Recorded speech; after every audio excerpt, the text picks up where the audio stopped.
Okay, good afternoon, everybody. I want to apologize. I'm a little tired. I didn't get much sleep last night after my trip to Pittsburgh.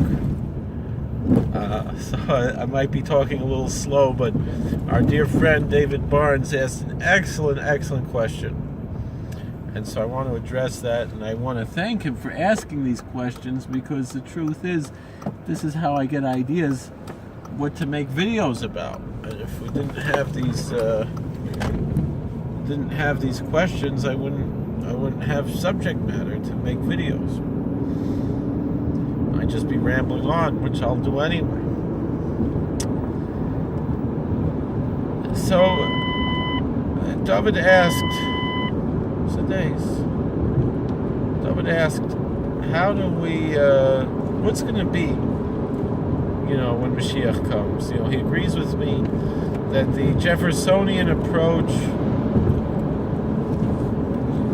to so many things that we deal with in the world, and the type of, classically liberal, and liberal not in the leftist sense, but in the classical libertarian sense, the classical liberal democratic republic with the Constitution that we have in these United States is an ideal form of government. But what's going to be with this great ideal when the Messiah comes? So there's two parts to this question. So one, in one sense, we could say that this idea is essentially part of our spiritual evolution. I don't mean that in a Darwinian sense. I mean that in a intelligent design sense, that God guides us to improve through history, to grow as a people, as a planet, and so forth. And the ideals of America, the way I know Rabbi Bart Sadok explains, they can be summed up in the way that the Arizal, the Ariya Kodesh, explains how our sages say Chochem Adif Minavi, that a sage is stronger and greater than a prophet, and wisdom is greater than revelation, and that the essential ideas, the wisdom that exists in this world,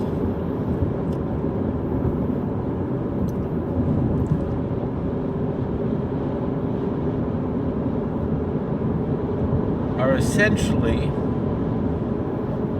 God-given. I mean, in their essence and their being. And that this development of this form of government was divinely inspired, in the sense that wisdom is a gift from God. It's different than prophetic revelation. It's, in a sense, on a higher level than prophetic revelation. It's greater than prophetic revelation. And we can discuss in which ways it's greater and higher. But it's applying the wisdom that was revealed in Torah.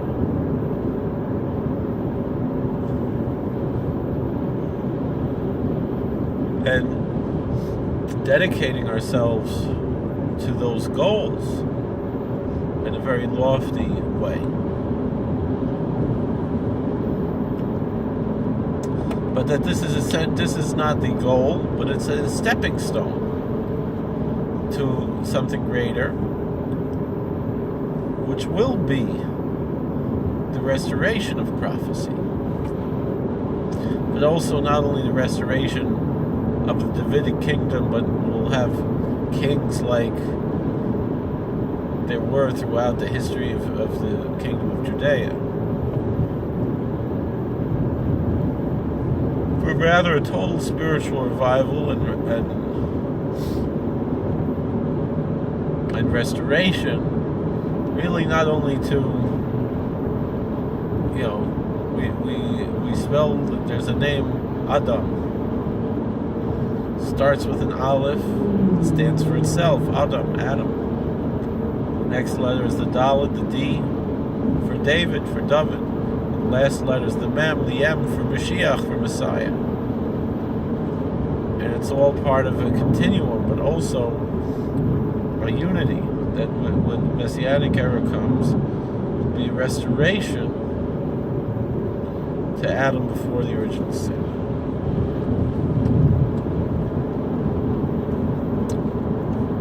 And that will be might not be the next level that we have in our spiritual evolution and growth, but it will be the one of the subsequent ones, and beyond that will be the resurrection, which will be even a higher level. And the word adif doesn't necessarily mean higher, but stronger. And so perhaps prophecy obviously is higher and loftier in a sense than wisdom. But wisdom is stronger. The pen is mightier than the sword. In that type of a sense. It's mightier. It's more powerful. And wisdom is more powerful than prophecy, because the prophetic word only affects those who are open to it, but wisdom can sometimes convince someone who's not open to it.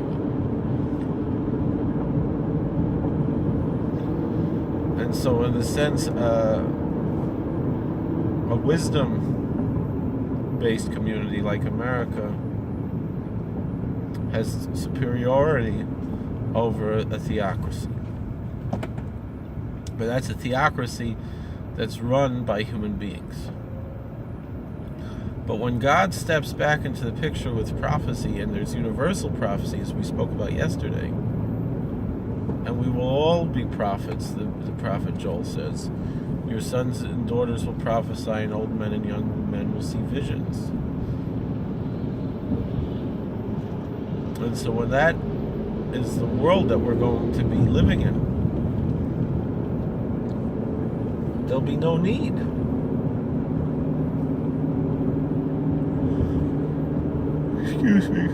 for law. Isaiah says no one will have to teach anyone about God, because they will all know him, from the least of them to the greatest of them. And the knowledge of the Lord will cover the earth as the waters cover the seas. And we know, they'll turn the weapons of war into tools of gardening. And we're familiar with these prophecies, but the essence of these prophecies is that the ultimate goal of the Messianic Era is not simply the restoration of a nation to their land, and not merely the restoration of the temple and the cult of the sacrifices. What we're looking for is something that never happened before in the annals of mankind,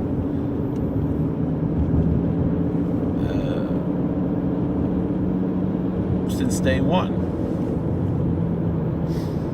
That, in a sense, we'll lose our free will, because when we'll have so much knowledge of God, we won't be able to choose to do something wrong when it's so obvious, the truth of God.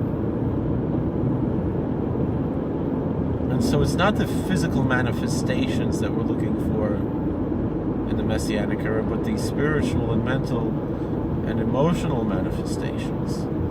that there will be a transformation of the human heart. I will remove from you the heart of stone and place within you a heart of flesh. And will become, it's not, when Jeremiah speaks of a new covenant, it doesn't mean a new Bible, it doesn't mean a new Torah. What he means is that the Torah will be written on the tablet of your heart. That we will all just instinctively be living in a Torah lifestyle without any free will, without any thought to do anything else. And we'll just be working toward this greater good. And the Satmar Rav brings from the Rambam, from Maimonides, that is the essence of a proof that the Messiah hasn't come, that it can't be falsified.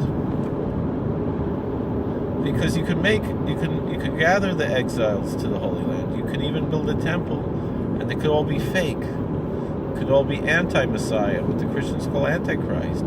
It could all be preventing these things that we're looking forward to. And be the opposite, be the antithesis of all those great and lofty goals. The only true way to know Messiah has truly come is that there will be a fundamental change in every human heart. We will no longer have free will because of our tremendous knowledge of God.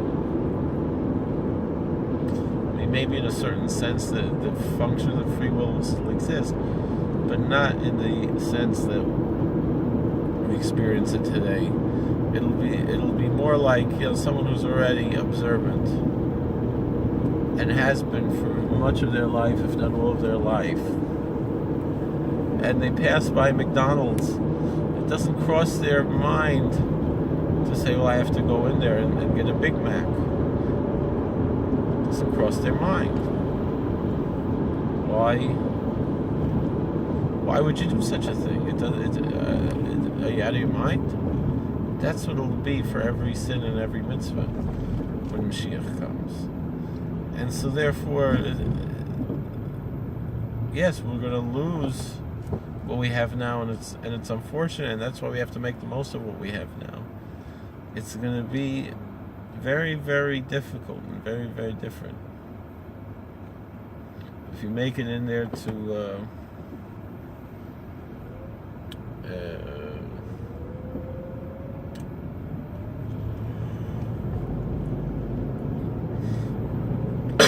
I've lost my train of thought now.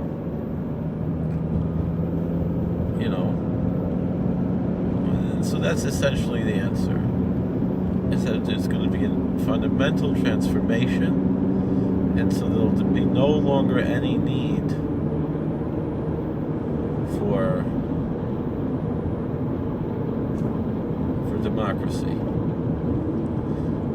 because it'll be a different type of theocracy than we have today, because every theocracy that exists today has its dissenters and its dissidents.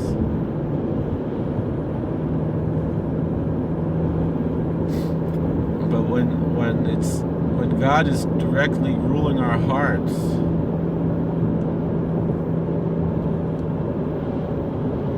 in the end times, so there will be no dissidents. There will be no. I mean, eventually, at one point, there will be. We know the Egyptians are going to be a problem, and they're not going to get rain and so forth.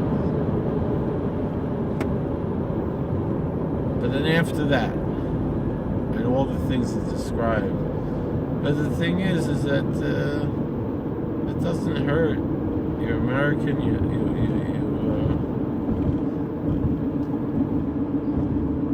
You know who certain people are. So it is.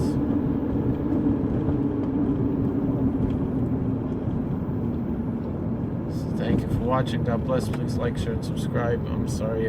I told you I'm out of it. Wake myself up. So thank you for listening. It will go away, but it'll go away on its own. Meaning, it's not like how it is today in Israel. There's all the wars and everything. There's fighting and there's strife and there's discord. It's not going to happen because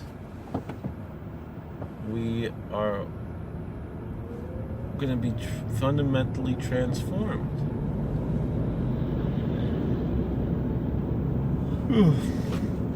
We'll be brand new. We'll have a new heart. That's what the Bible tells us. And so there'll be no need for these things, like the angels said about the Berditchever. You have the Berditchever already. What do you need Mashiach for? And that's why the Baruch Meshbitzer didn't like the Berditchever very much, or so he conducted himself. And or to go to popular culture. Homer Simpson said about Ned Flanders, if we were all like Ned Flanders, there'd be no need for heaven. We'd already be there.